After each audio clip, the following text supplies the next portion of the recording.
اقول لك ايه واعد لك ايه، الاهلي يكونوا كبطل انا متعود عليه. الاولاني جابه وسام، والتاني حطها له امام، وقفشه في التالت تمام التمام. الله اكبر علينا، الله اكبر.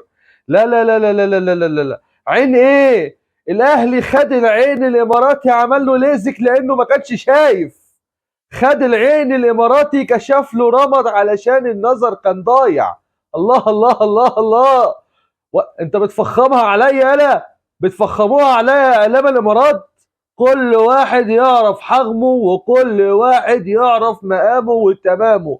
اي زعيم فيك يا قاره، سواء كان قاره افريقيا الهلال السوداني اتطرقع، قاره اسيا اتحاد جده اتطرقع، الهلال السعودي اتطرقع، العين الاماراتي برضه اتطرقع طرقعه كبيره جدا جدا جدا. انا ناوي كأس القارات الثلاثه اوله اهلاوي. قاره افريقيا، قاره اسيا، القاره الاوكيانوسيه. يا سلام. لايكك الجميل، اشتراكك في القناة، والشير في كل مكان. نخلي الفيديو ده يوصل ل50,000 لايك، ويلا بينا ندخل في التفاصيل. الهلال النهارده كان نازل اللي هو ايه، صباح الفل انا هغتت على اي حد في الكون. والله يعني مارسيل كولر يعود تحت انظار المدير الفني السابق للنادي الاهلي ريني فايلر، يعود لما بدأ عليه ولما بدأ به في الطلة الأولى مع النادي الأهلي الذي كان لا يخاف أحد ولا يهاب أحد من الخصوم، وعاد للعب بالهجوم بضراوة وشراسة وكل اكتساح وكل حاجة كل حاجة. الاهلي النهارده رجع فتح، بص، فتح التلاجة كده او فتح الدولاب كده، عايز ايه؟ عايز هجوم، يلا بينا. هو ده اللي حصل بالظبط.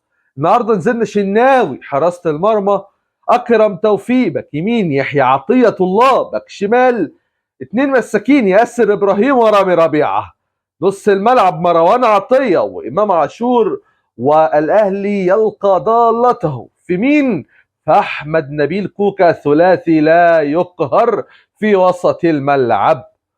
خط الهجوم مكون من طاهر محمد طاهر، واللي بيعيش احلى وازهى فترات حياته مع الكوره مش مع الاهلي بس، وحسين الشحات، وايه القناص الرصاص اللي دماغه دي زي الالماس، مين؟ وسام ابو علي. يا سلام، الفنان وسام ابو علي. مباراة بدأت، وسام وحسين الشحات جملة 1 2 وخد وروح، وحسين وهوبا وبيضيع. الدقيقة 7 عرضية بتتلعب من الركنية، ورامي ربيعة يطلع يركب الكوكب مش يركب الكورة، وهوبا وفوق العارضة. مرة تانية طاهر محمد طاهر بيلعب الكورة جميلة، وإمام عاشور بيحط واحدة باكورد جميلة تطلع من نافوخ أي حد موجود زملكاوي، هوب طلعت بره برضه هي كمان.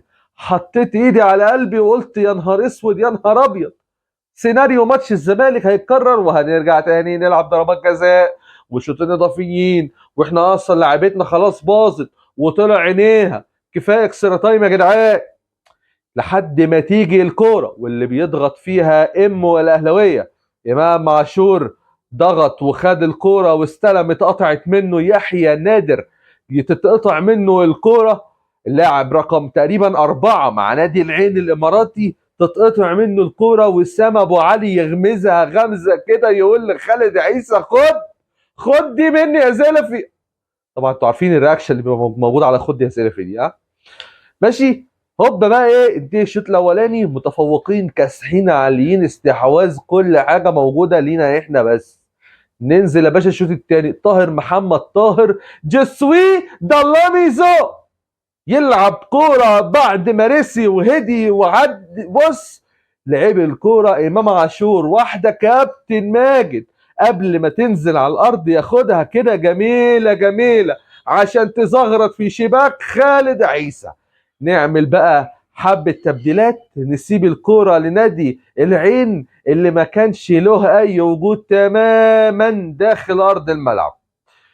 وبالمناسبة هقول لك حتة على التاكتكس بتاع العين الاماراتي بس لما نيجي ليها.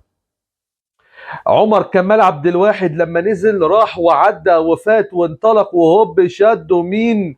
كاردوزو، ضرب جزاء للنادي الاهلي عشان يدخل مين؟ ايوه سامعك، يدخل ملك التسعين وملك اللحظات الحاسمة محمد مجدي، قاضية قفشة اي حاجة زنقة، اي محمد مجدي اي حاجه، ومحمد مجدي كل حاجه، يدخل يجيب الكوره جميله جميله جميله تتهادى في مرمى خالد عيسى عشان تبقى الهدف الثالث للنادي الاهلي.